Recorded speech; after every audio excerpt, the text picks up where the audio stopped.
guess just that classic, like, you don't look autistic. And because I guess people have, like, still this perception of autism that it's like, you know, little white boys, like lining up trains and stuff. And I think, I guess just that idea, you know, like masking, like some autistic people are very good at like pretending they're not autistic and like fitting in and stuff, but that comes at a cost. And I think for me, like,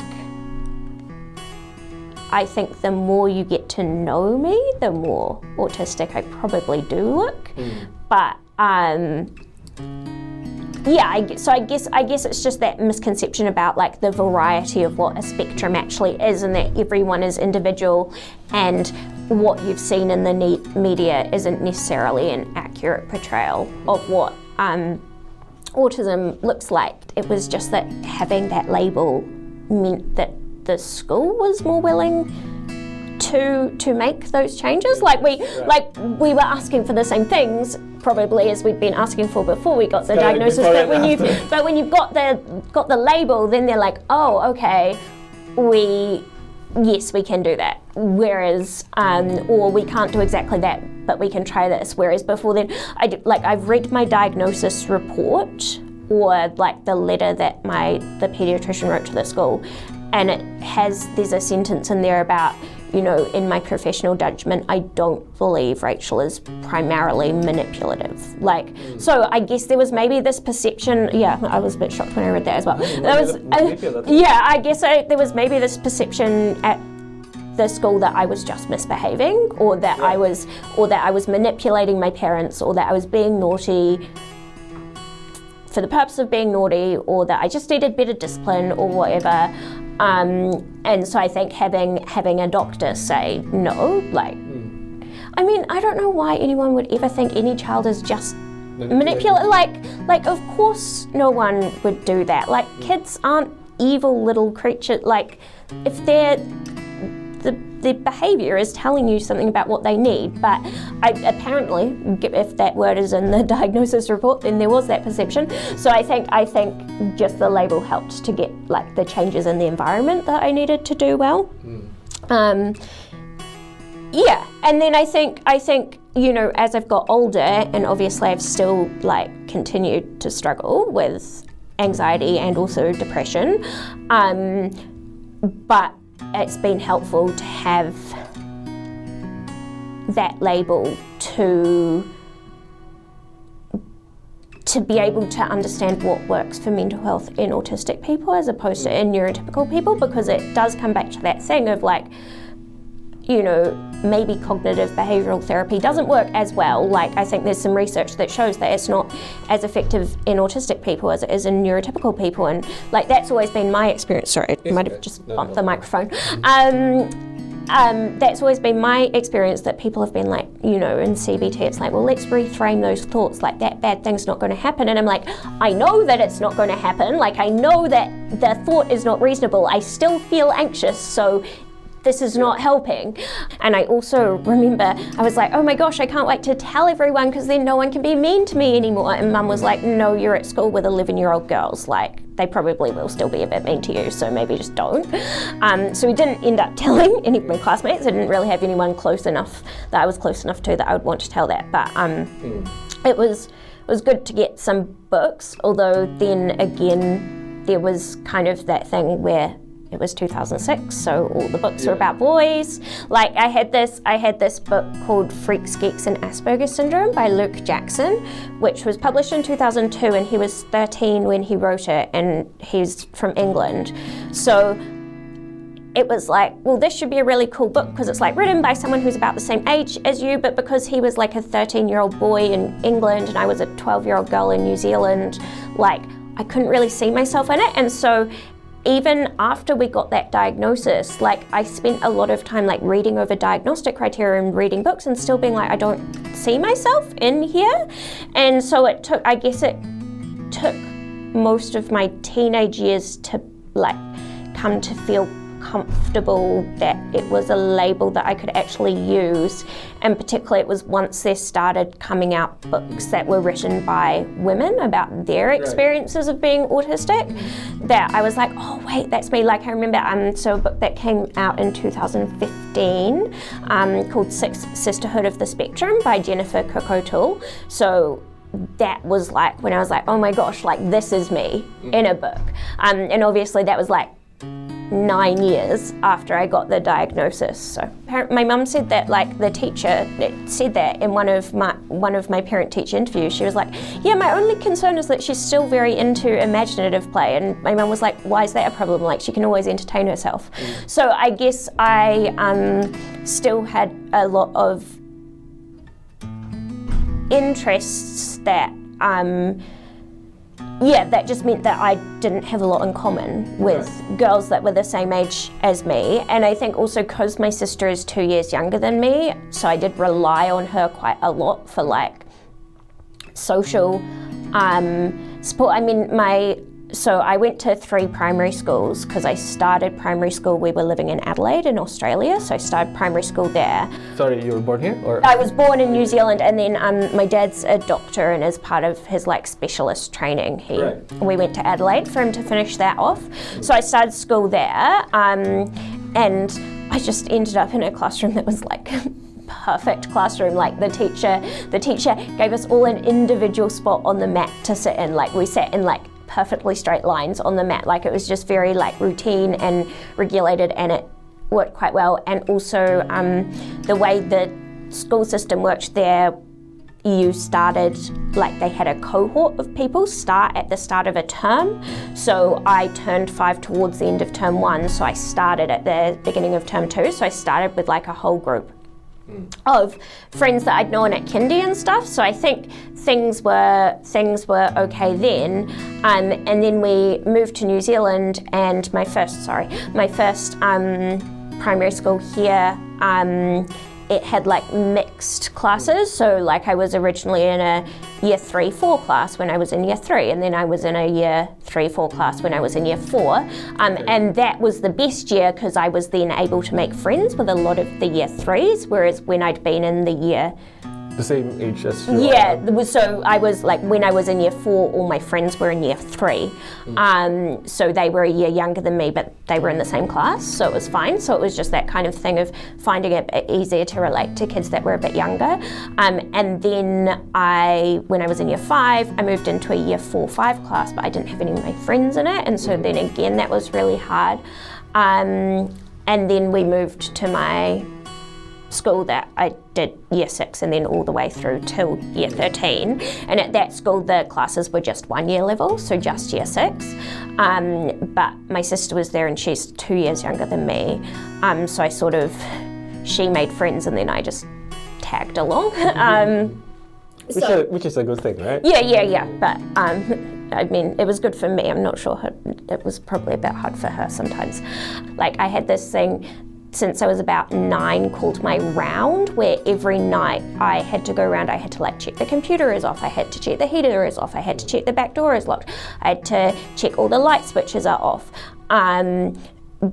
because I just had anxiety that like the house was going to burn down or someone was going to break in and murder us or whatever.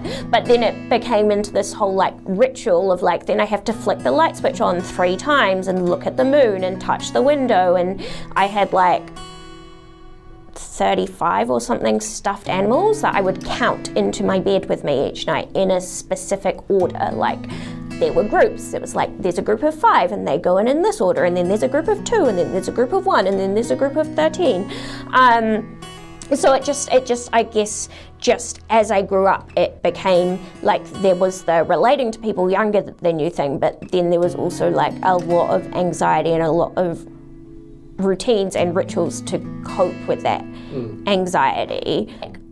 I was at a meeting for some work for the Ministry of Education the other day, and we were trying to come up with a sentence that like talked about all these different elements, and people were throwing all these, like, saying like, well, it's important that we mention this and this and this, and I was able to like synthesize that into a sentence, which really worked. So I think, yeah, just that. And I've always been like at meetings, like when you need a person to like be the scribe and like take notes of like the key points, I've always been very good at just like summarizing into the key points. Like I've had people say, wow, you're so good at that. So yeah.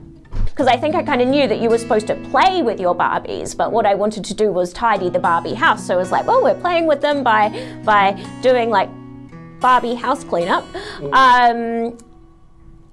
But yeah, so I guess that's the equivalent of like, you know, people always say, well, like little autistic boys like line up their toys or whatever, and I was lining up my toys. It's just it looked like tidying the doll's house, but I wasn't that interested in like playing imaginary scenarios with the dolls. Or even if I was like playing like wizard school or whatever, for me the fun part of that was getting all the old books out and like all the books that looked like they might belong in a magic library and like pretending to write essays about magic or whatever. It was never the like interaction with other kids. If I feel like I'm going to have a meltdown, I can do things to delay it so that I get home, but it's gonna happen. Right.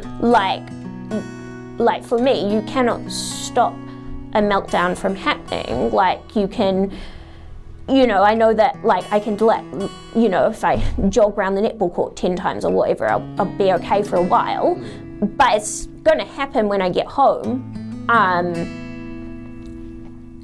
But it's just being able to like have enough control that you can wait to get home till that happens. Yeah. So if you're having a meltdown, what do you usually do? I learned from, I forgot the training, Autism 101 somewhere. Yeah. For a child, if the child is having a meltdown, you can't do anything about it. You just have to wait for the child to stop. Is that the same when you're adult? Yeah, I kind of just have to wait for it to stop. For me, it will. So like, as I said, I can sometimes feel it coming and I can like, if I do something really physical, then that can release, because it's like pent up energy, so you can release a bit of the energy that way, but it probably will eventually happen. So altogether, autism is part of Your Way Kia Roha. Right. So Your Way Kia Roha does lots of different things. They also have like, we, I guess, also have like mobility centres where you can purchase and hire mobility equipment and hearing therapy and stuff, and the NASC service. But then altogether, autism is like under Your Way Kia Roha, under that umbrella, and kind of the learning and information side of Your Way Kia Roha. So Your Way Kia Roha does training about, you know, disability in general, but then also has this altogether autism specific, and actually altogether autism is also run in partnership with Parent to Parent as well. So the research team is Parent to Parent's research team. So it's kind of like so Your Way Kia Roha evolved from when Life Unlimited and Accessibility came together, merged. And so it used to be Altogether Autism started as a partnership between Life Unlimited and Parent to Parent to provide this autism information service. Takiwātanga in his, her, their own time and space. Being cool. The kids that are in his class that have autism, super cool. Autism's about a different perspective on life. And once you've met one autistic person, you've met one autistic person. There is nothing wrong with having autism, you know. The hardest thing with autism and intellectual disability and that is sometimes it's set in it. They bring change. They are non-judgmental. Being different ways to thinking. I'm autistic. If you don't look autistic, it is a very ableist statement. Autism is a label. Forget the label and just live as normal life as possible. Autism is about hope. Takiwātanga. Love Not Cure, Exploring Autism One Strength at a Time. So welcome to the podcast, and maybe just to start off, who is Rachael Wiltshire? Yeah. So Ooh, that's a big question. Who am I? I guess I'm here because I'm autistic. So there's that. And I work at Altogether Autism. Outside of that, I am a dancer. Did a degree in commercial dance at Takiwātanga in Wellington. I now dance at events around Wellington with Society Event Entertainment, including cheerleading for the Saints basketball team, which is really fun. I have always been very interested in education, so I do lots of tutoring, well, less now, but I have done lots of tutoring with high school students, particularly interested in working with neurodivergent students, and so I've got to be involved in some kind of work with the Ministry of Education a little bit as well. And then outside of that, I do 1 day a week of visitor services hosting at Te Papa, and I also do another day a week visitor services hosting at Capital E, which is like a little under fives play space in Wellington. Right. You're doing all of that, managing your time. How can you manage it? Well, it's important to me to keep busy from like a mental health perspective, but also it's like I need to have a variety of things happening. I can't do it. I would find it really, I think, impossible to do have one job that was 40 hours a week. Like I think I just wouldn't cope with that. Like it's easier for me to have a variety of different things. So I'm interacting with different people. I'm not like spending 40 hours a week with the same people all the time. And also I've got just so many different interests that it's like important to me to feed those interests and things. Because the other thing that I'm doing that I forgot to mention is that I'm doing the Master of Intercultural Communication and Applied Translation at Victoria University as well. So yeah. I'm also doing a little bit of study uni work, but yeah, it's just having that variety and being able to make sure I'm doing all the things that I'm interested in, and having a mixture. Like the dancing is obviously like physical activity, which is really important, and then like the uni for like thinking and engaging with ideas is also important. So yeah, it's kind of like balancing the way you think and then the movement as well, physical. Right. You mentioned about the interest. We'll talk about that interest later. Your autism story. Yeah. Tell me about it. When you found out about your autism at 12, right? Yeah. So I was diagnosed when I was 12. So that was when I was in year 7 at school. And I was at a school that you moved from the primary school to the like secondary school part of the school at year 7. So that was a really big transition. You're going from having like one class teacher for the whole day to like moving around to different teachers for each different subject. And also I'd always like been friends with people who were younger than myself, or kind of like borrowed my younger sister's friends. So and so suddenly I was at like an entirely different part of the school from them. Like our lunch times weren't at the same time, so I lost that as well.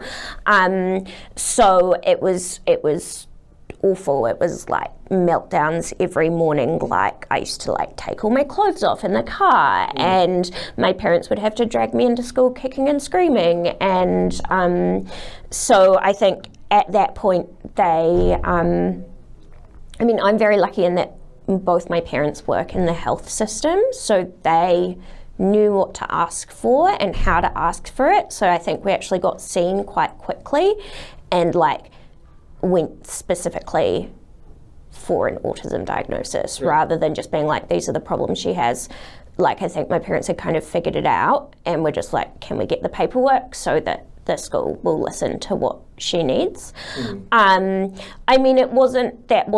hadn't come entirely out of the blue. Like I'd been seeing a child psychologist since I was like 7 and been being treated for generalized anxiety disorder.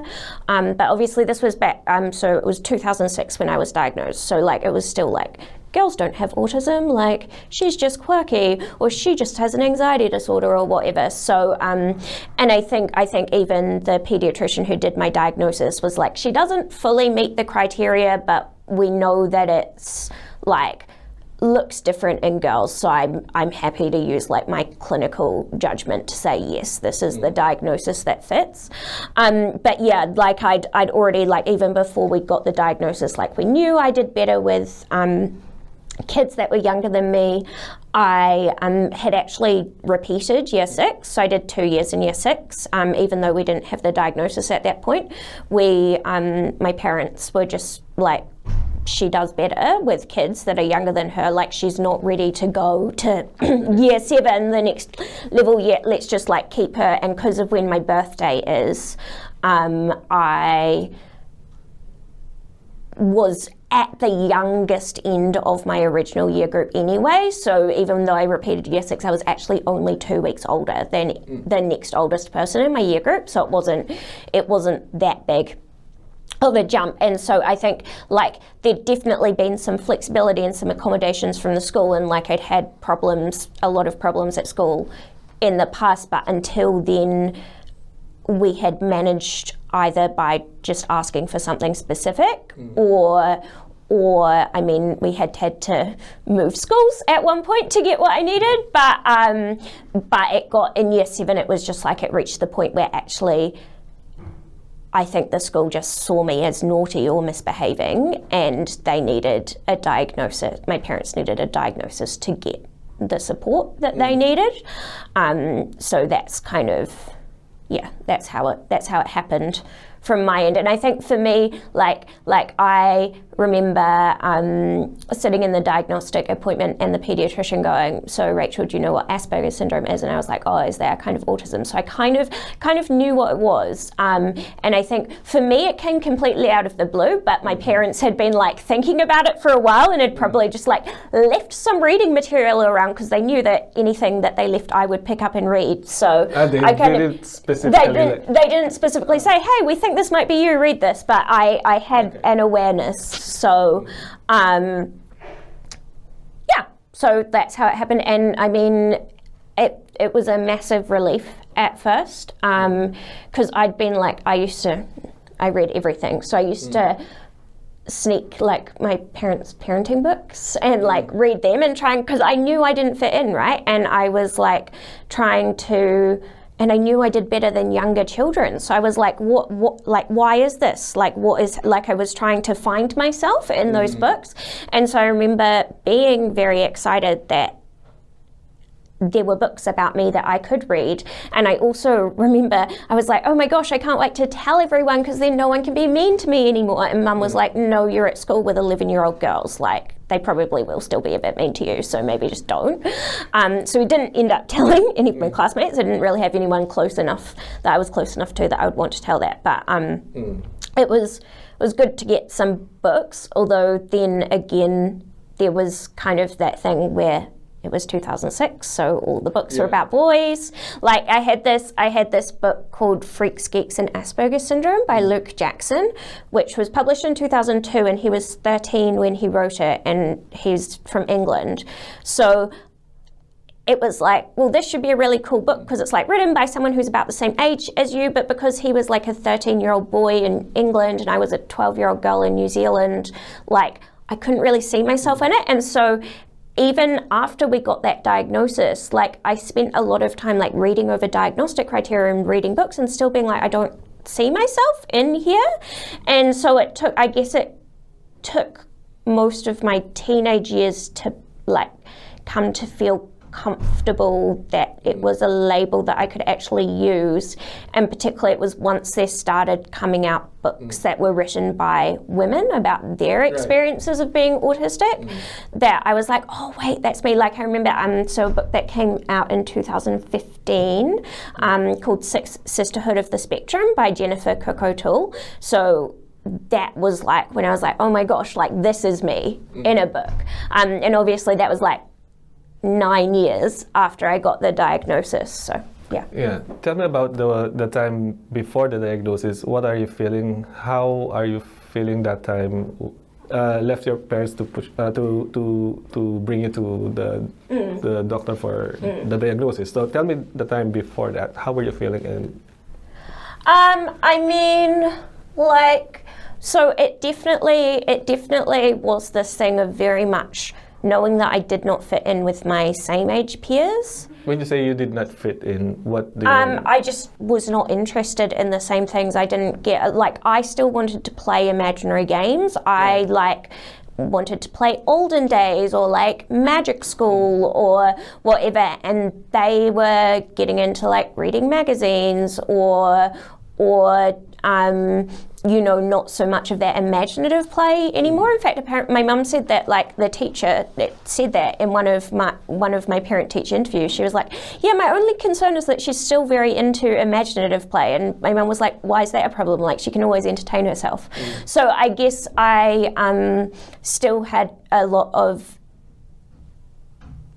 interests that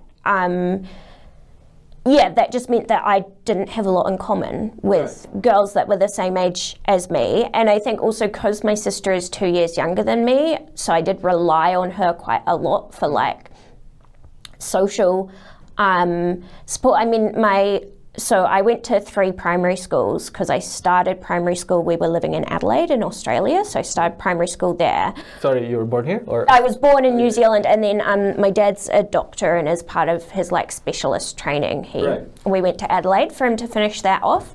So I started school there, and I just ended up in a classroom that was like perfect classroom. Like the teacher gave us all an individual spot on the mat to sit in. Like we sat in like perfectly straight lines on the mat. Like it was just very like routine and regulated, and it worked quite well. And also the way the school system worked there, you started, like they had a cohort of people start at the start of a term.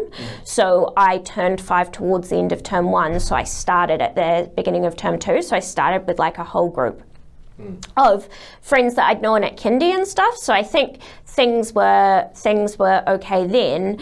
And then we moved to New Zealand, and my first primary school here, it had like mixed classes. So like I was originally in a year 3-4 class when I was in year 3, and then I was in a year 3-4 class when I was in year 4.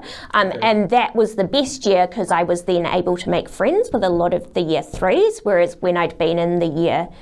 The same age as you are. So I was like, when I was in year 4, all my friends were in year 3. So they were a year younger than me, but they were in the same class, so it was fine. So it was just that kind of thing of finding it a bit easier to relate to kids that were a bit younger. And then when I was in year 5, I moved into a year 4-5 class, but I didn't have any of my friends in it. And so then again, that was really hard. And then we moved to my school that I did year 6 and then all the way through till year 13. And at that school, the classes were just 1 year level, so just year 6. But my sister was there and she's 2 years younger than me. So she made friends and then I just tagged along. Which is a good thing, right? Yeah. But I mean, it was good for me. I'm not sure it was probably a bit hard for her sometimes. So it was, I guess that was the thing that like, and then just the really finding change really difficult. So it was that, I mean, the trigger for getting the diagnosis was not coping with the change from primary to secondary school. But that wasn't, I think my parents already knew that I had a lot of anxiety about change. Like I started seeing a psychologist for anxiety when I was 7, which was just after we'd moved back to New Zealand from Australia, so not coping with that change. And then I just had a lot of like I had this thing since I was about 9 called my round, where every night I had to go around, I had to like check the computer is off, I had to check the heater is off, I had to check the back door is locked, I had to check all the light switches are off.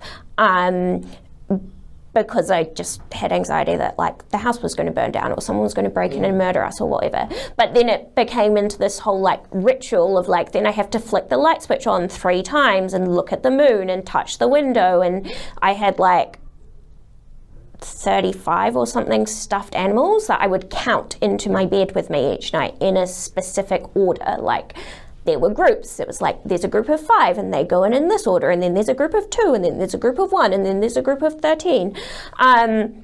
So it just, I guess, just as I grew up, it became like there was the relating to people younger than you thing, but then there was also like a lot of anxiety and a lot of routines and rituals to cope with that anxiety. Yeah, I'm not sure if that even answers the question, but. No, it does. I mean, I'm just listening and processing all your story, and I kind of like relate to that in a way.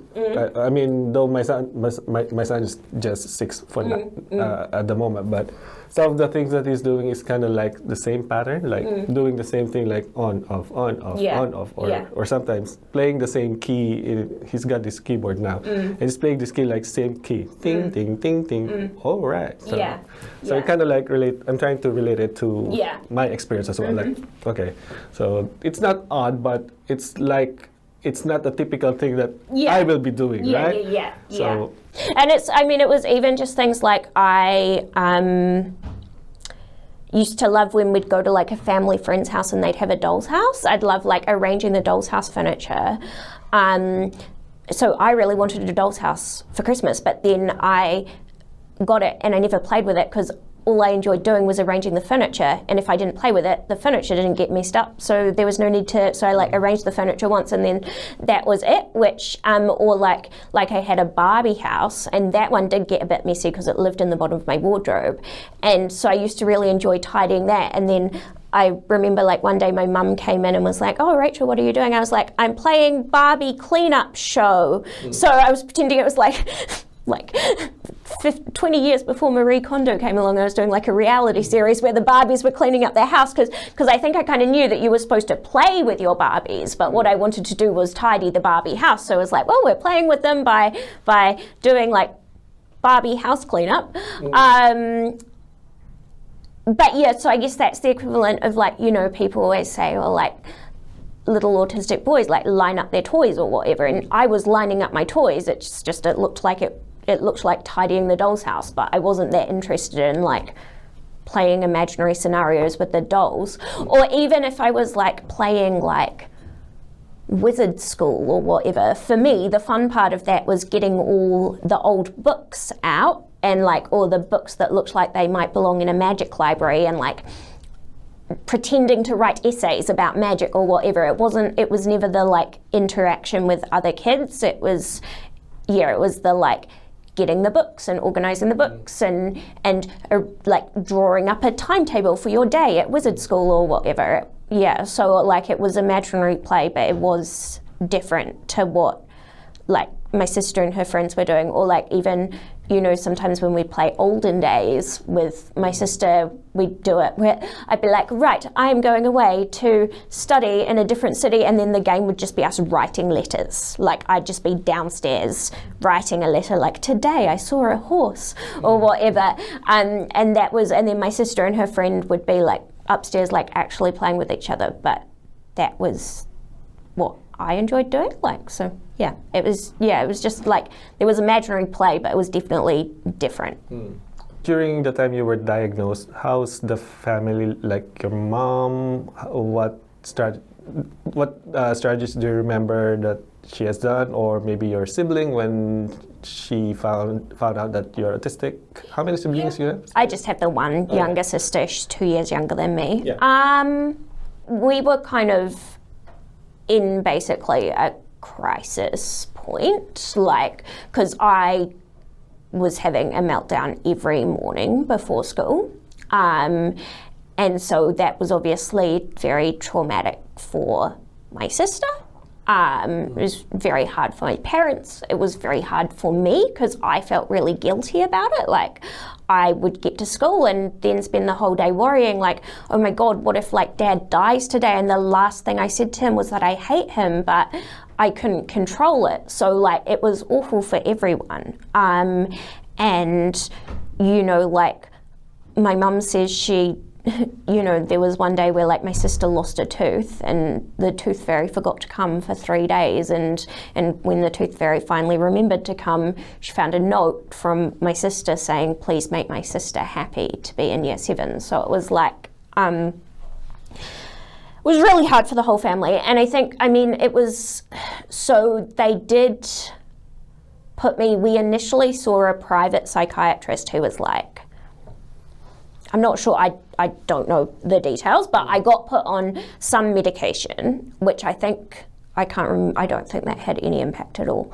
But I was, because the other thing is that I refused to eat at school. I felt too sick before I went to school to eat, and then I refused to eat anything at school because I was like, we've got lockers now and that's different. We used to have cubby holes and I'm not going to the locker because it has a key and I don't want to unlock it. So I would only eat things that I could carry in my pocket. So I'd basically have like tiny teddies for lunch. And then I'd get home, I'd be starving. So I'd have a really big afternoon tea and then barely eat dinner because I'd had afternoon tea 2 hours ago. So I think there was some things like, and I couldn't swallow pills, so my medication I had to have in the morning, like crushed up in lemonade, and then like a square of chocolate to take the taste away. So that was, my breakfast was lemonade and a square of chocolate. And then, so yeah, it was just like, it was a crisis point. And I think the main thing that getting the diagnosis did was it helped the school to understand. So when we got the diagnosis, I can't remember if it was exactly before or after, but we switched to a different child psychologist who I think had more experience with autism and who was really good at taking like a problem solving approach. So like, let's identify the things that you're actually finding hard about school, and let's say, what would you like, and let's compromise. And so then she could then go to school with my parents and do some education about autism for my teachers, and talk about like, these are the things that Rachel would like to compromise on. And so like, for example, so it must have been term 3 when I got my diagnosis, and I think at least for basically all of term 4, I went to school 4 days a week, not 5 days a week, because there were quite a few school trips, and we were just like, no, a school trip's going to be too hard at the moment because it's a change of routine. Like, let's just keep her at home on those days. Let's get her to school on the days that that's like a normal routine day, and then on the days where it's a school trip or whatever, I went to my grandparents' house and I worked on like projects that interested me. So I was still learning, but it just without the stress of a school trip. And then like at the end of the school year, we had this whole, because it was an Anglican school, we'd have like carol service and prize giving and final assembly and things. And again, we were just like, no, like that's too much for her. Let's just keep her at home. And I did a whole thing. I remember like I was really interested in like earthquakes and plate tectonics, so I did like a whole research project on that just for myself. And so yeah, it was kind of about having a bit more of that space and understanding from the teachers. I think it was, again, like as I said before, it was helpful for me to know that I wasn't alone. So even though the books that I had to read were maybe not great, they did give me some understanding. And I think also for my parents, again, like knowing that was the label that fit probably meant they could then, find other resources and relate to other people. And obviously they would talk to the child psychologist as well, so they got the support there. And also the doctor put me on a different medication, which I think worked better. So I don't know if it was an anxiety. Like the original medication was anxiety, and I don't know if this one was anxiety or if it was something else, but it just seemed to be a better fit, which I think is often the case with anxiety medications or, medications for mental health. You're just trying to find something that fits. So isn't that depression, right? Yeah, not this one was not depression, no. Yeah. But then also like, at this point, took probably half the year to get to the diagnosis, by which point you've got actually less than half of the year to get through. So it was kind of like, okay, we get to the end of year 7, and then we did look at different options for different schools, whether there might be something that was a better fit, but we decided to stay where I was. But it meant that we could then go into year 8 with a bit more of a plan about like, and also when I was in year 8, my sister was now in year 7, and so I then had that, like I had easier access to people that, people to do things with at lunchtime and stuff. But like going into year 8, it was things like, at my school there was a year 8 camp, which was in Nelson for a week. And it was just like, okay, we're not going to do that. She's just going to come to school that week and spend the week with the year 7s. Like, because camp's too hard and there's, she's not going to learn, like, there's no point, basically. She may as well just be at school. And same with things like athletic sports day or swimming sports day. We were just like, let's just focus on being at school, doing the at school activities. And I think the other thing that happened, I mean, it continued to be hard up until year 10, really. So it was always hard at the beginning of the year, and then I kind of would settle into it. And so year 8 and year 9 were actually quite good. But then towards the end of year 9, I started getting really anxious again. And so the beginning of year 10 was like as bad as year 7, even though nothing ostensibly had changed. At that point we had to go back to the doctors. We got a generalized anxiety disorder diagnosis. We got new medication. I had like 4 weeks off school. I did 4-day weeks again for a while. But again, at that point, it was actually about, again, working with the psychologist and working on what I needed to be happy at school and some like compromises. And because obviously in year 10, you've got this big thing next year of like, this is NCEA. And so what we did then was I was like, I can't decide what subjects I want to do. Like I have too many interests. And so what happened was, so normally year 11s would do like 6 subjects, like maths, English, science, and then 3 options. And then at my school, you also still did like PE, RE, and health. So that was like, so basically the way the timetable worked, there were like 7 different slots that you filled in with your 6 subjects and then the PE, RE, health slot. And I had 8 subjects that I wanted to do. And I was like, well, why can't I just not do PE, RE and health and do an extra subject? And then also I had already, part of the year 10 stuff had been, I'd switched to doing English through the correspondence school, because English was a subject that I found really, really difficult, just because I felt like I just interpreted texts differently from everyone else. So I didn't want to like, and we didn't do texts that interested me at all or anything. So, sorry, it's one of the most difficult language because sometimes it has double meaning. Yeah, exactly. Just me being Asian. Yeah.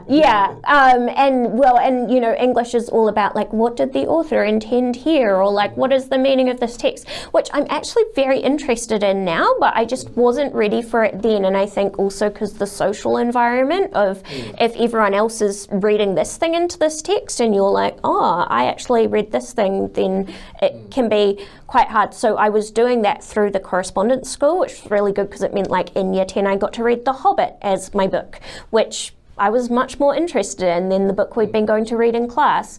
And so I said, well, I'm already doing English through the correspondence school, why don't I just do that in my own time? And then I have 7 subjects that I can do at school.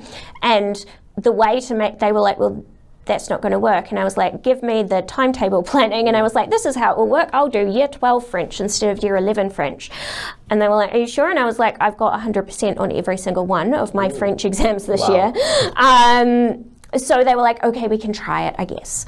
And worked really well. And I think the things that worked for me going into year 11 was I knew I'd got some quite major concessions or compromises from the school, and I knew that it was a trial, so I was motivated to make it work.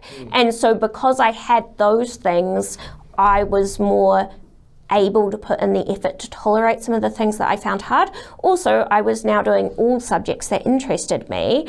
I was being challenged because I think a lot of, like, I've always been very bright, and so like a lot of, you know, like one of the important things that for my mental health is keeping my brain engaged, because whenever I'm in an environment where I'm bored, I get anxious. So like having the challenge of doing year 12 French was really important, because everything else in year 11, like for me, you don't learn much in year 11. Like it was just a repeat of stuff we'd done in year 9 and 10. So if I hadn't had that, like, but then in year 12 you learn, like, it was amazing. It's like there's all this new grammar structures and stuff. So it was good to have that challenge. So yeah, and so because I wanted to make it work, I made the decision that the day school started, I was going to sleep over at my grandparents' house rather than staying at home, because I knew that if I stayed at home, I would be more likely to have a meltdown, whereas if I was at my grandparents' house and I was kind of in an environment where I couldn't do that, I'd be better able to manage it. So that really helped. And so, yeah. And then the other thing is, again, just that aspect of being challenged. Like I got involved in extracurricular stuff. So my school did this, there was this competition called Brain Bee, which is like a neuroscience competition, which you do, it starts in year 11, you do like an online quiz, and then got through that with three, four other people in my year group. And so we went to Auckland for like a day for the competition, and then I won that. So then I got to go at the beginning of year 12 to the Australia-New Zealand final, which was just in Auckland, so that was a bit sad. And then I won that miraculously, and so then I got to go to the international final in Florence, which was really cool, and I only came 5th, so that was quite sad. And so I did that stuff, and then that got me involved in, like, because I'd done that, and because I was then felt capable of like applying for this science camp that takes place at Auckland University in the summer holidays before year 13, and so I mean, that was a really big thing, because that was staying away from home for 2 weeks without my parents or anything. I'd never been to school camp because that had been too hard up till that point. But have you tried one? I did the science camp. I did just the science camp. Yeah, okay. Yeah. I didn't, and I went on geography field trips in year 12 and 13, but I didn't do school camps. So, because the school camps happened in year 8 and in year 10, and they were just, that was not going to happen. Yes. So how are you finding out with your interests? Like, how are you exploring the different interests? There are a lot of interests. Yeah. So for you, how did it work out? I guess it was just, I mean, there were all these opportunities through school that I got to explore. I mean, when I was young, like I think I've always kind of been interested in the same things that just kind of come and go in terms of like how interested I am in them at a particular moment or whatever. So it was very much animals when I was younger, and particularly horses. It's also always been dancing, and particularly ballet, which is something that I've done since I was 4. There's always been this interest in education. So I just lots of reading. Like we used to go to the library every Saturday morning, and I'd come out with like stacks of books about animals or dance or whatever.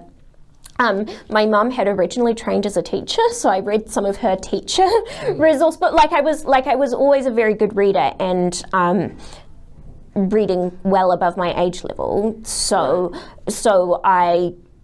And then obviously, you know, having this was still the days where everyone's just got, you've got one family computer that's in like the computer room.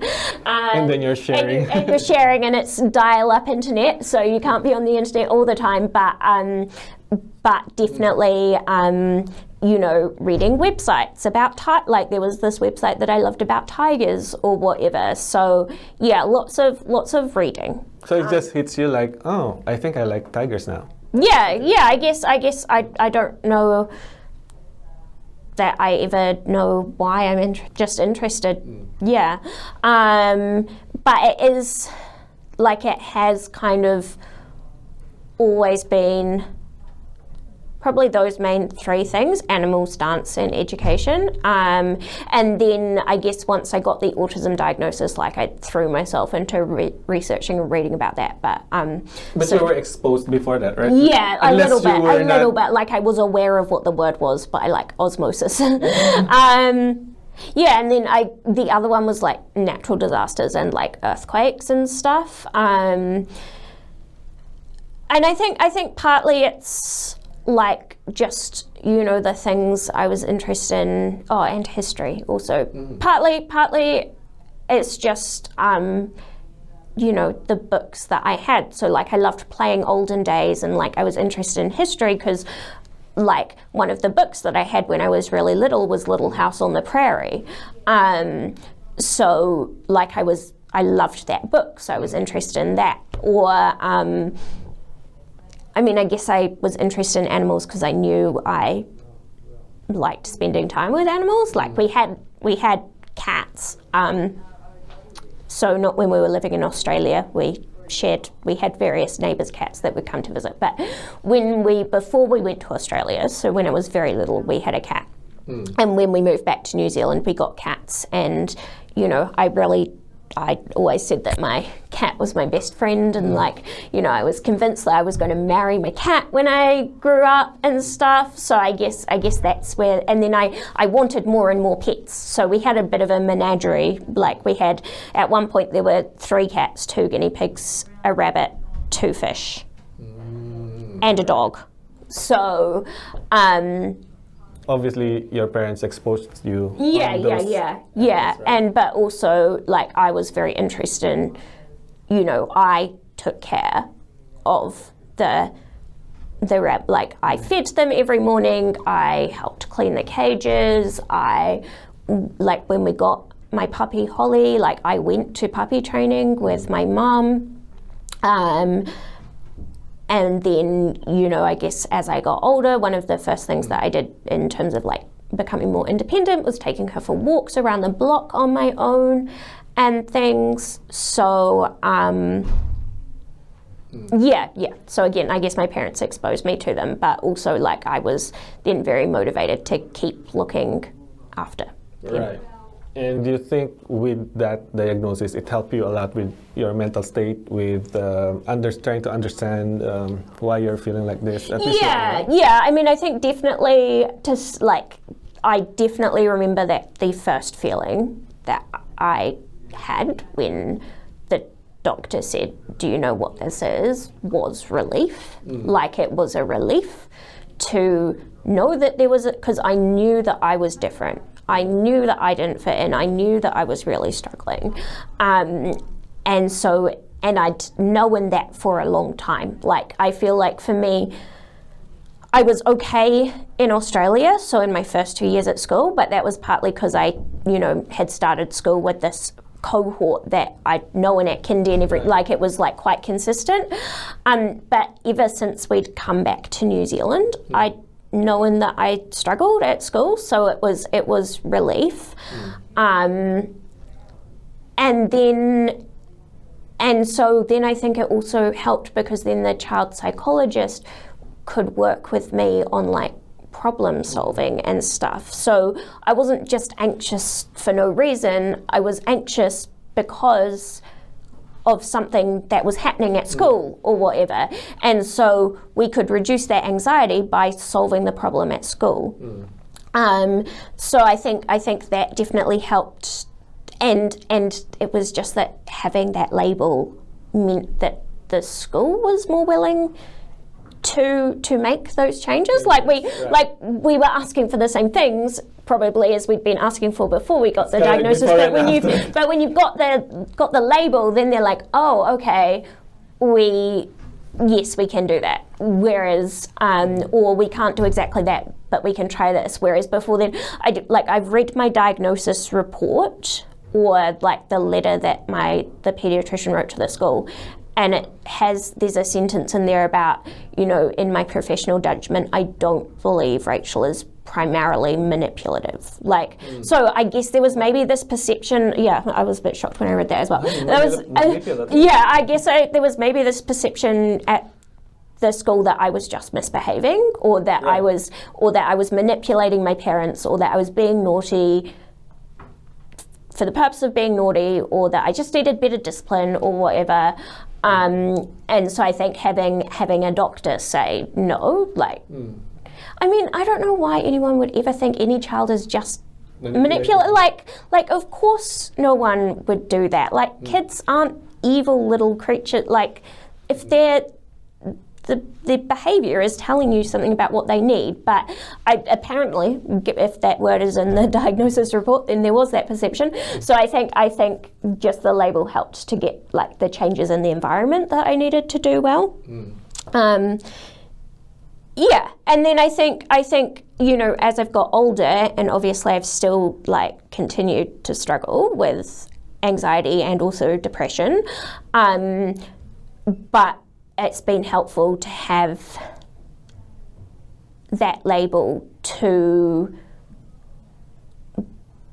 be able to understand what works for mental health in autistic people as opposed to in neurotypical people, because it does come back to that thing of like, you know, maybe cognitive behavioural therapy doesn't work as well. Like, I think there's some research that shows that it's not as effective in autistic people as it is in neurotypical people, and like that's always been my experience. Sorry, I might have just bumped the microphone.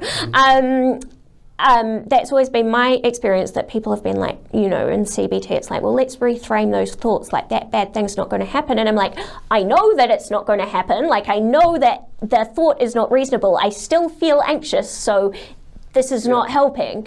So it just, even in terms of being able to read about experiences or like things that have worked for other people like me, and it often does come back to that, like changing the environment or solve the problem thing, because often the anxiety is a reasonable response to an overwhelming environment rather than just being something random. And there are a lot of strategies that work and didn't work. It's always a balancing act. I think I've been, you know, just in the past couple of years, I've learned about this thing called autistic burnout, which is like burnout like you would get from work or whatever, but it's something that autistic people get from masking, from camouflaging. That's different from anxiety, right? So it's a very new, well, apparently autistic people have been talking about it online for like 20 years, but there's, I think the first research paper on it got published in like 2019 or 2020 or something, and the research paper, they were like trying to define it, and they did that by reading all these message boards. But I think it's, so it's, I guess it's, I think the way they say it presents is you get like extreme exhaustion, increase in autistic traits, and a loss of things that you could previously get, like a loss of skills that you could previously do. And I think that's been, and then like obviously like anxiety can accompany that and depression can accompany that. But I think the thing is that autistic burnout is saying like the cause is the pressure of like trying to fit in and not being free to be yourself and not being able to do the things that you need to do, like STEM or whatever, or, you know, trying to always navigate like complex social relationships at work. That takes a lot of cognitive effort, and so you get exhausted and then you get anxious and depressed. I mean, that's been really helpful for me in thinking about, because I've had since year 7 basically, these cyclical periods of like, year 7 was bad, and then year 8 and 10 were okay, and then year 8 and 9 were okay, and then year 10 was bad, and then like 11, 12 and 13 were okay, and then first year at university was awful, and then second year was okay, and then third year was awful. And then I came back to Wellington because I'd been to university in Auckland, and so then like I had a couple of good years there, and then like the pandemic hit, and that was awful, and then things have got better, and it's just kind of this cycle. And so knowing that is probably what's happening, I think, is really helpful in terms of being able to think, well, I first got that generalized anxiety disorder diagnosed when I was 7, and then I got it again when I was in year 10, and then first year at uni. And so just knowing that it's probably always going to be a thing that you have to be aware of and manage means that you can, like, that is why, like, I do, and it's always a juggling act, and it's always a balancing act, and it doesn't always work very well, and it takes constant, but like that is why it is really important that I do the dancing, because I know I need to get like good physical activity into my day to manage the anxiety. That's why it's really important that, for example, that I have a couple of different jobs, because if I spend too much time around the same people, it gets really frustrating for me. Right. People annoy me. So it's better to have like a couple of different jobs where I can interact with different groups of people rather than spending like a full work week with the same people. You know, it's good to have like my altogether autism job where I can work from home. Like I've never survived in an office. That's just a no. But then also to have like Te Papa where I am interacting with people, but it's like quite structured. Like so, you know, at Te Papa there's like a certain place you have to be at a certain time, and there's certain things you have to do. So there's not so that structure is really helpful. So yeah, it's a balancing act, and it's like it's kind of like I know the things that work and that I need, and then it's just like trying to fit them all in a way that works and that like gets like the right balance of those different things, and also, you know, being able to do the things that I want to do. So. Do you have autistic friends as well, or? Yeah, I have. So definitely neurodivergent friends. I found a lot of them in my dance course. So don't know what that says about the dance world. But I think for me, like, I'm not the sort of person who, like, I like to do structured activities together. So like my friends are the people I see at dance rehearsal or whatever, but I'm not the sort of person that's like, let's go to the movies or let's go get a coffee or like that. I've just never, like, I need quite a lot of alone time. Like, honestly, like there's parts of me that's like, the ideal life would be locked down forever. Like everyone's state, like I get that obviously that's not going to happen, but and I had a lot of anxiety during lockdown about lockdown finishing, like the uncertainty of it was really anxiety provoking, but actually being able to stay at home all the time, have the interactions you needed on Zoom, but stay in your own house on your own, it was great. I loved that aspect of it.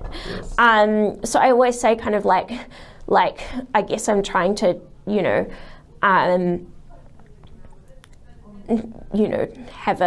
have more lockdown in my life.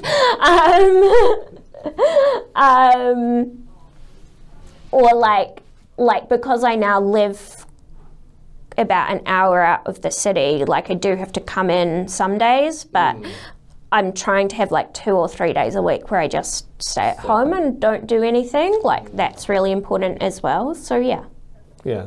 Going back to that burnout, do you think if in the ideal world, I know it's not perfect, but if everyone is so accepting and so understanding about whoever the person is, regardless of the condition and stuff, do you think burnout would still exist?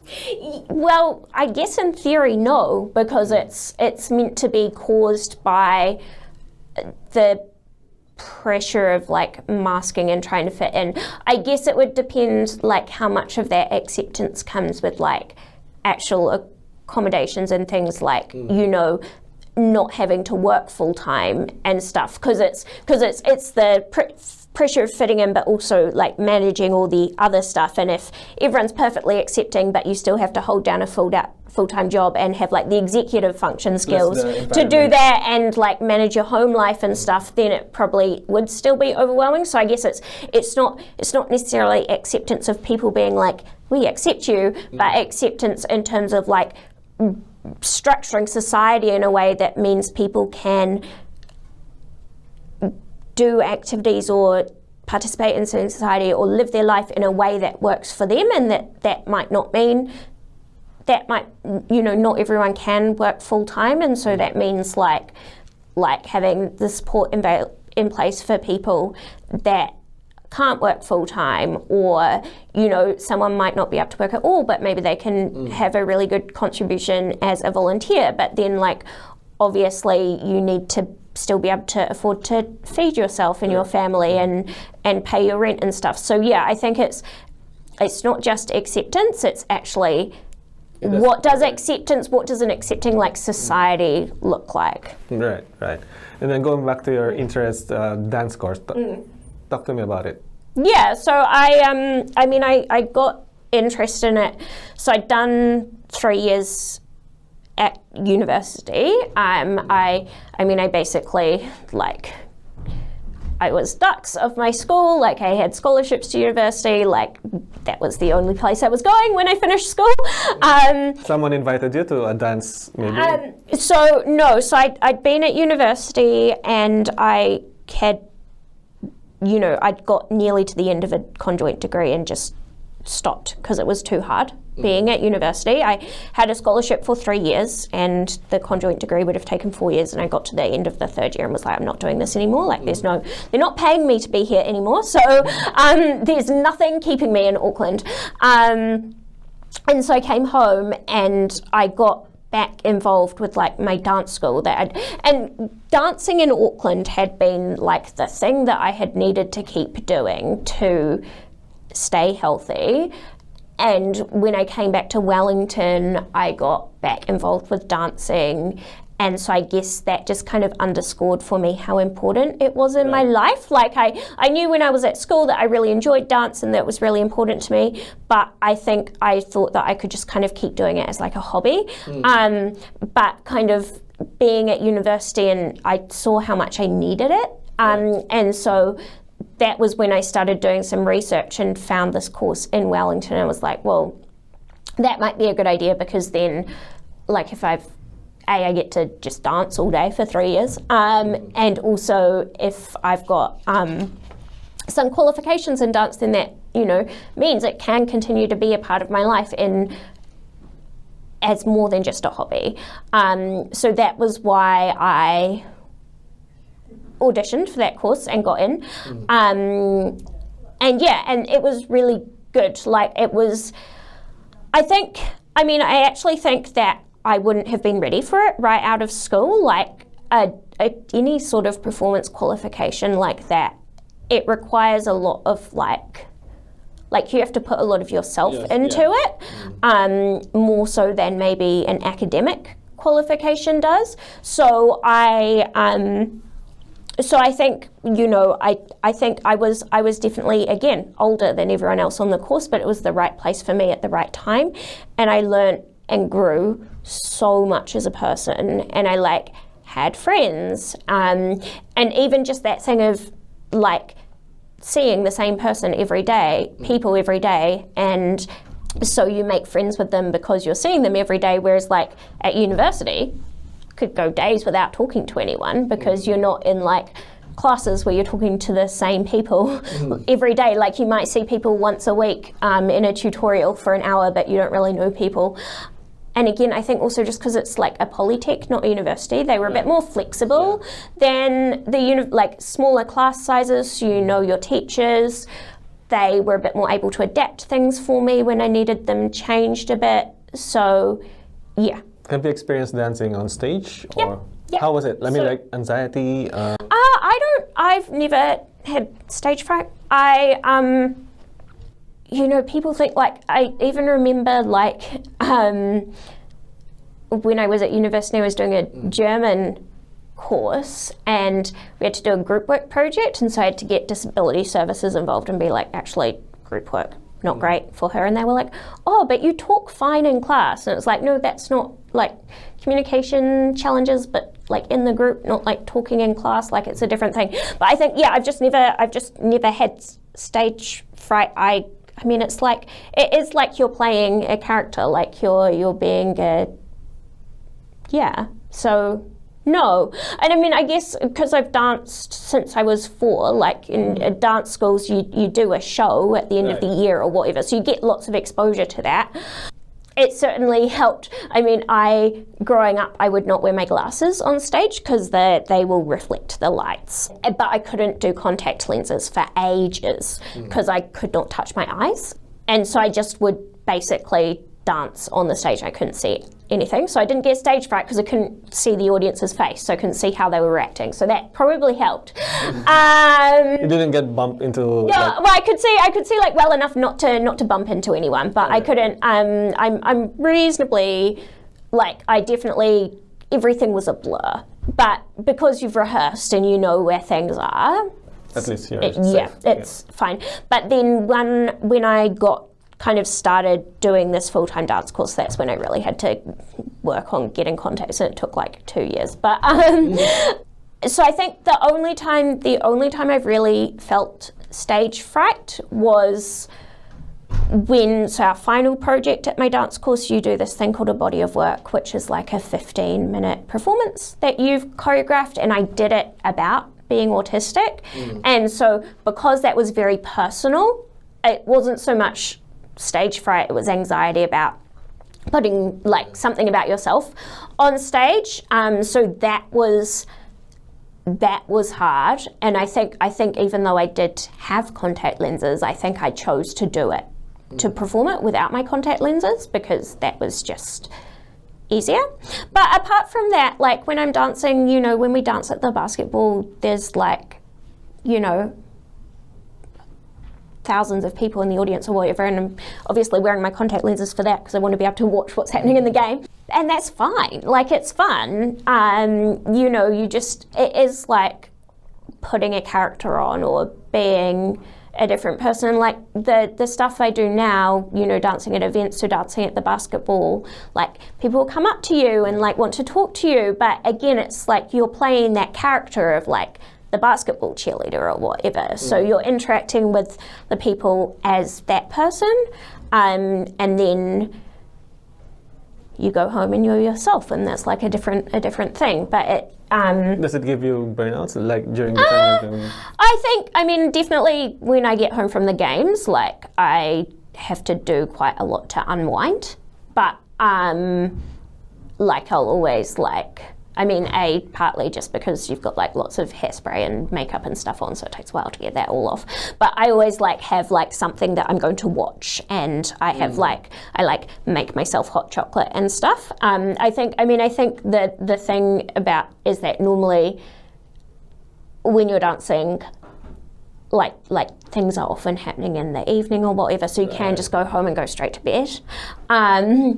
But yeah, I mean, I think, and particularly with like in a basketball, like it's very noisy. Like there's lots of people talking and shouting, and there's whistles, and there's the shoes squeaking on the floor. So I think sometimes that's a bit much, but it's okay in the moment because I'm enjoying being there. And then it's just like afterwards, you know, getting into bed and going to sleep.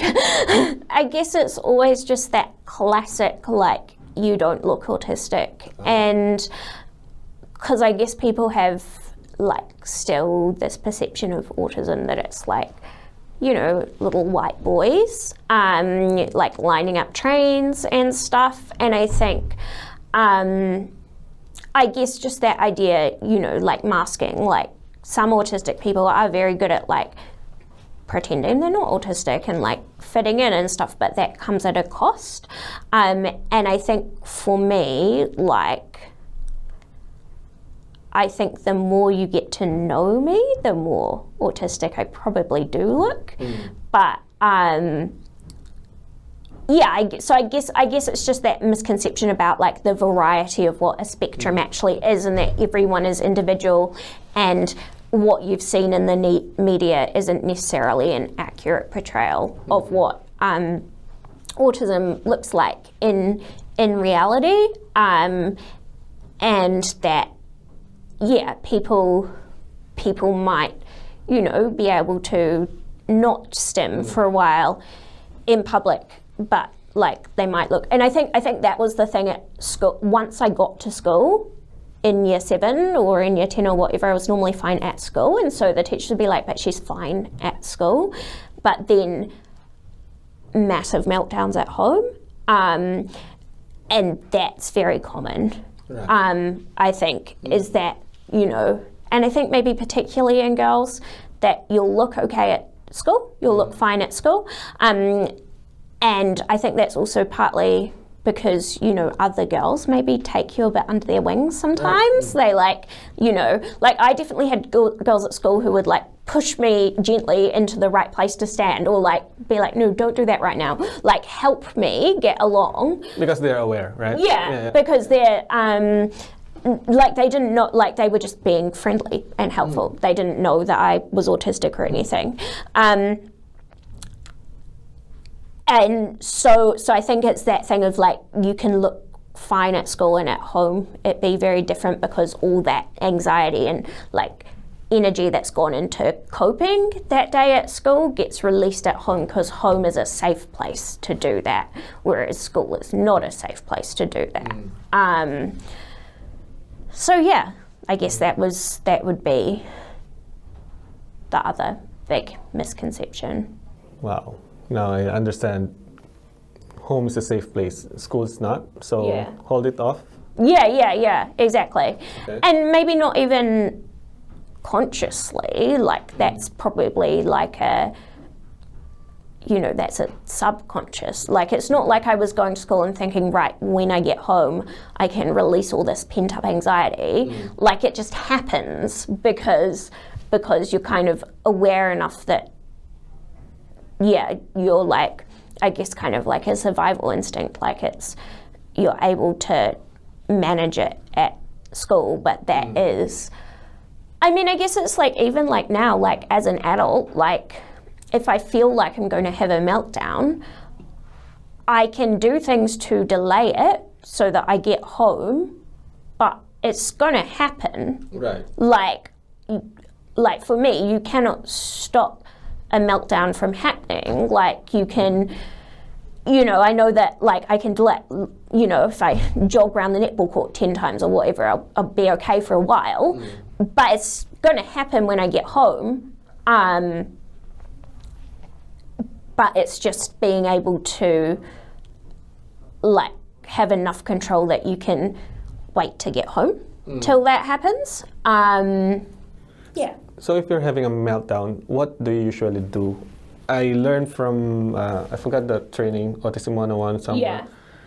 For a child, if the child is having a meltdown, you can't do anything about it. You just have to wait for the child to stop. Is that the same when you're adult? Yeah, I kind of just have to wait for it to stop. For me, it will, so like as I said, I can sometimes feel it coming, and I can like, if I do something really physical, then that can release, because it's like pent up energy, so you can release a bit of the energy that way, but it probably will eventually happen. And yeah, for me it's just, you just have to let it happen, and like some things will probably get thrown around the room, but then it's more like, it is like for me, like now as an adult, the actual like explosive part of the meltdown does not last that long. And I think as a child, it tended to last longer, because my parents or people around me would be trying to make me do something while I was in that stage. Whereas now as an adult, it can happen quite quickly, and then it's just more the like aftercare. Like it's like the actual meltdown itself probably does not take that long, unless it gets prolonged by people like trying to make you do something in that moment, or trying to help, or like that makes it worse. Whereas now as an adult, like that happens quite quickly, and then I just need like some time to be really calm. And you know, like I had a meltdown at work a couple of weeks ago, like at work. I was at home because I was working from home, but I had a meltdown and I was able to get on and do a presentation within like an hour of that happening. But that's only because I could just like have the meltdown and have a bit of space to recover from it before I had to get on and do that presentation. Whereas if it had been like, you have to do this presentation right now, like you have to calm down, like that would have made it worse. So I think, and I mean, it is then that like afterwards bit that lasts longer, and sometimes it's like, it'll be like even like the next day, it's like you've got a bit of a hangover from the meltdown, like you're still quite tired or whatever, but it's probably like, I think definitely as an adult, the explosion is quite quick.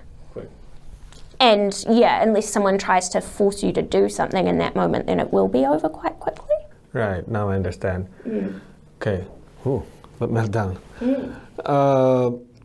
Talk to me about what you do in Altogether Autism. Yeah, so Altogether Autism is like an information service for autistic people and whānau and professionals and everyone. So I have been involved since 2020, so I was an advisor for them and an autistic advisor. So one of the things that we do is we get these information requests, where someone will come to us and, you know, it might be an autistic person or it might be family or it might be a professional with a question.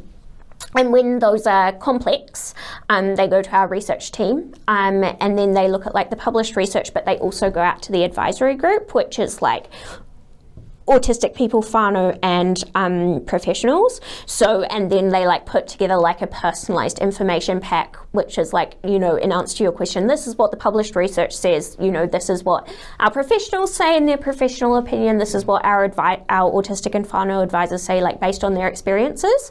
So you're getting like 3 kind of really rich sources of information. So I did that for 3 years, and then, you know, as part of being an advisor, also got to be involved in like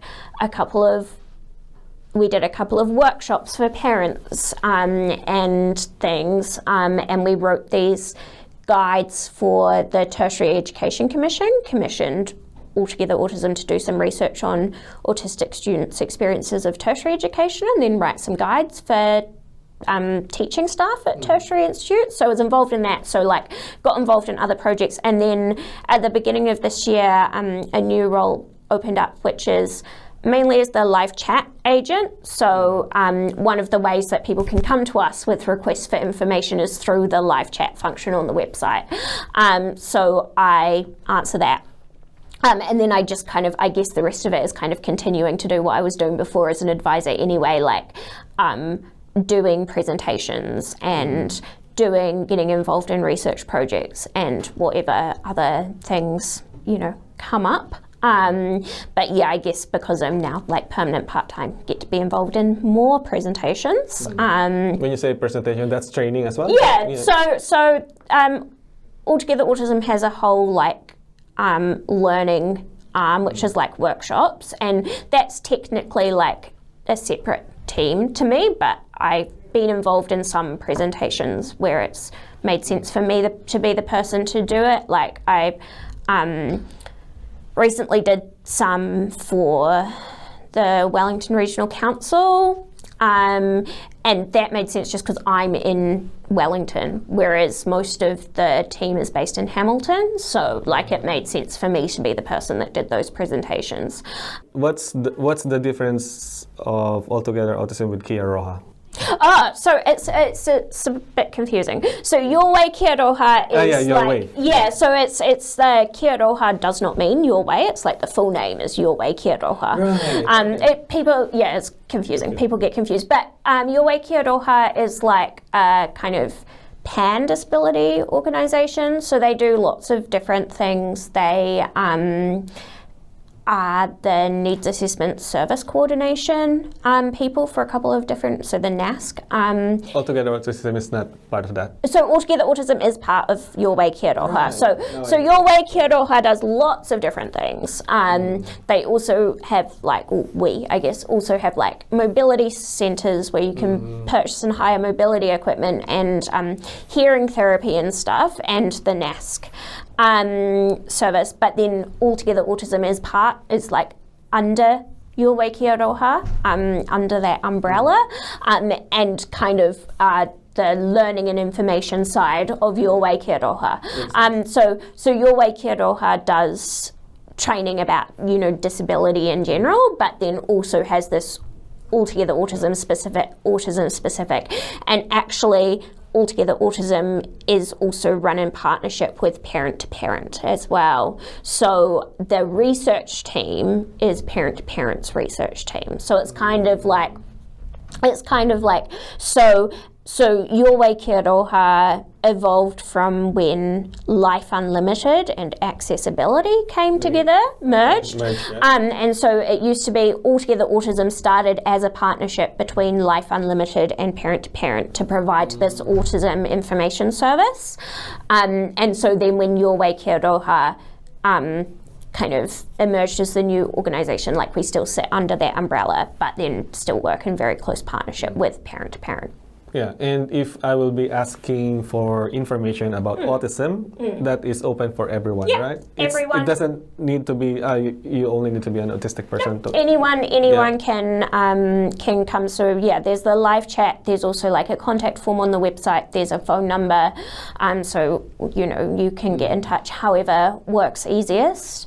And then, so there is that like information service, and sometimes it's something that we can answer really easily, like, people will be like, how do I get a diagnosis? Or is there a counsellor in this region who specialises in autism? And that we can normally answer just straight away. But if it's more complicated, then it goes off to the research team to create that like personalised pack for you. But then there's also like, we have lots of articles on our website, so you can just search that to see if there's anything of interest. And we publish a journal once a year, so you can sign up to receive that, or all the old copies are on the website. Anyone can ask a question. And do you give support in terms of what support is available for whānau, or? Yeah, so it's like, because sorry to cut you, because in terms of support, it's everywhere, right? Yeah. It's like, it's not like a one stop shop. Exactly, right? exactly.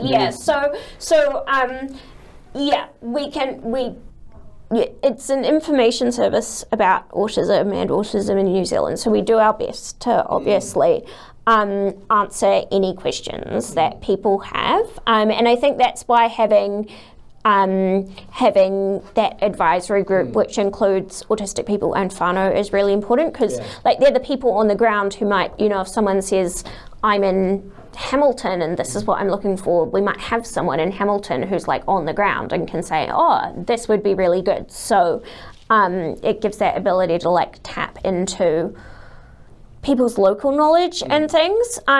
We get some quite tricky questions, like, some questions there is no good answer to, but yeah, we can definitely, like, it's not just for autistic people, it's for anyone who has a question about autism.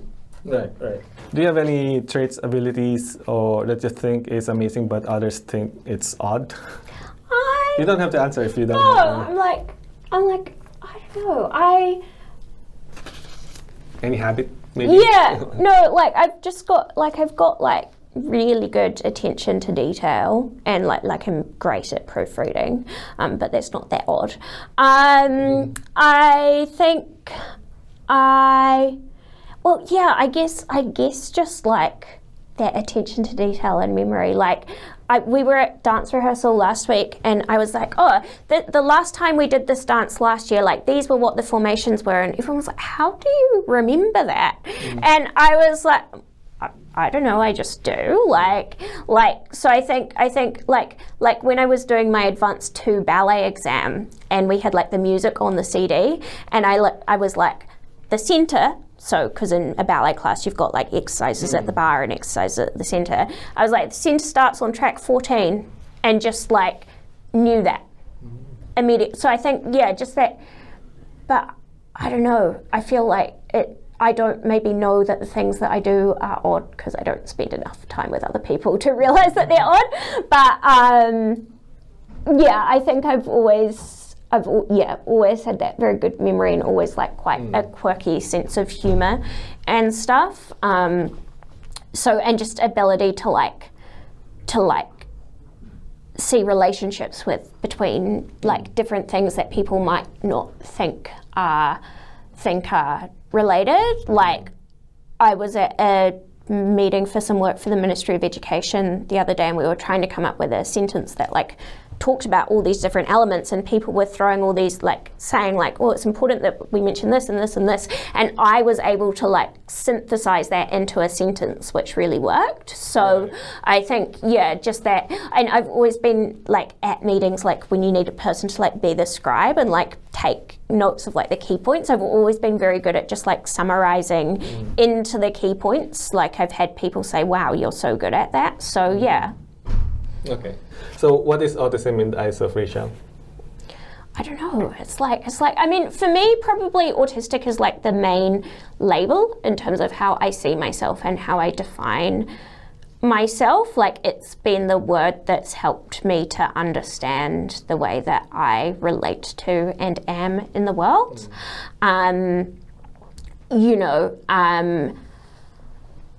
Like I think like when I was younger, it was like, oh, there must have been some mix-up at the hospital, like, and I was born 2 years later than everyone thinks I was or something, because, like, I didn't fit in with my same age peers. Like, age was not a good label for, you know, when you're a kid and you're like, well, I am now 9 or whatever, and it's a big thing.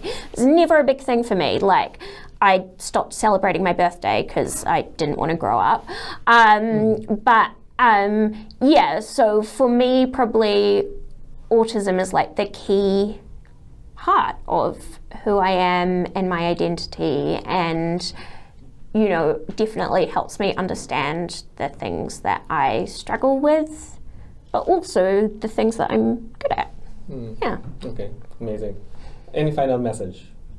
No, I mean, I guess just from with like my Altogether Autism hat on, that people should definitely feel free to reach out at any time with any questions that they've got, and have a look around the website, because we've got other things on there as well, you know, like we do regular By Autistics for Autistic Zoom hui, which is a good opportunity for autistic adults to get a chance to meet other autistic adults and stuff. So there's lots of stuff on the website, and obviously we're always happy to answer questions, so or to like come in and do a workshop or a training or whatever. So yeah, have a look at the website. Yeah, but I don't, with my personal hat on, I don't think I have anything else to say. That's all right, no pressure. All right, thanks for your time. Thank you. Thank you, appreciate it. Every tangata fight Takiwātanga is different. If you fail with one strategy, don't stop. Keep moving forward. Always remember that for every failure you encounter is one step closer to your success. Thanks for tuning in. Until next time, me muto te whakawa haere. Let's stop judging others. Me mahi tahi tato. Let's all work together. Kia maya, kia kaha, be brave and be strong.